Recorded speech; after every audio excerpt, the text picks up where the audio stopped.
অসমৰ মুখ্যমন্ত্ৰী গৰাকীয়ে শেহতীয়াকৈ যিটো আচলতে প্ৰসংগৰ সন্দৰ্ভত তেখেতে বক্তব্য ৰাখিছে যে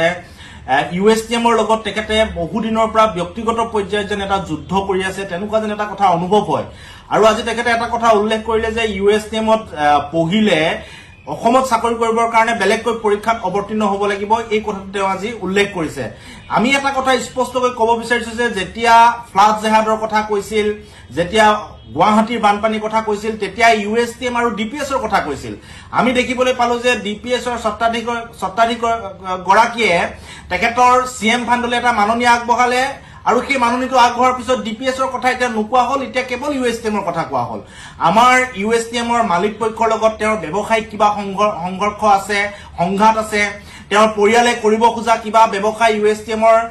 কৰ্তৃপক্ষ বা ইউএছটিএমৰ মালিকে কৰিছে তাত তেওঁ ক্ষুণ্ণ হৈছে বা তেওঁৰ কিবা ব্যক্তিগত অংক ইউএছটিএমৰ লগত মিলা নাই এই কথাবিলাক আমাৰ বিচাৰ্য বিষয় নহয় এই কথা বতৰাবিলাক তেখেতে নিজেই ঠিক কৰি ল'ব ব্যক্তিগতভাৱে তেখেতৰ কি পৰ্যায়ত ইউএছটিএমৰ মালিকৰ লগত কি হৈছে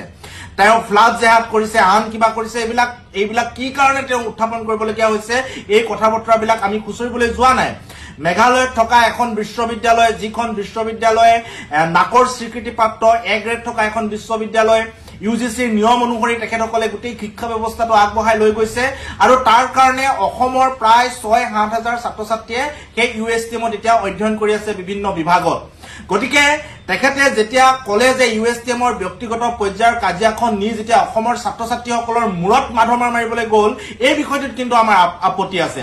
ইউএছটিএমত পঢ়ি থকা ৯০% ছাত্ৰ ছাত্ৰী অসমীয়া খিলঞ্জীয়া ছাত্ৰ ছাত্ৰী আৰু যেতিয়া তেওঁ ব্যক্তিগত পৰ্যায়ত কাজিয়া লাগিবলৈ গৈ এনেকুৱা ধৰণৰ অদ্ভুত মন্তব্য কৰিব অদ্ভুত নিয়ম আনিব তেতিয়া অসমৰ সেই ৬-৭ হাজাৰ খিলঞ্জীয়া ছাত্ৰ ছাত্ৰী বা ৬-৭ হাজাৰ অসমীয়া মানুহৰ পৰিয়ালৰ মূৰত মাধমাৰ মৰাৰ নিচিনা এটা পৰিৱেশৰ সৃষ্টি হৈছে গতিকে এই বিষয়টোক আমি ধিক্কাৰ জনাইছো গৰিহণা দিছো তেখেতৰ ব্যক্তিগত যি সংঘাত আছে সেই সংঘাত ব্যক্তিগতভাৱে নাইকিয়া কৰিবৰ কাৰণে আহ্বান জনাইছো এই ব্যক্তিগত সংঘাতৰ কাৰণে অসমৰ ৬-৭ হাজাৰ ছাত্ৰ ছাত্ৰীয়ে যাতে জিয়াটো ভুগিবলগীয়া নহয় তেখেতসকলৰ ভৱিষ্যত যাতে অন্ধকাৰ নহয় এই বিষয়টো মুখ্যমন্ত্ৰীয়ে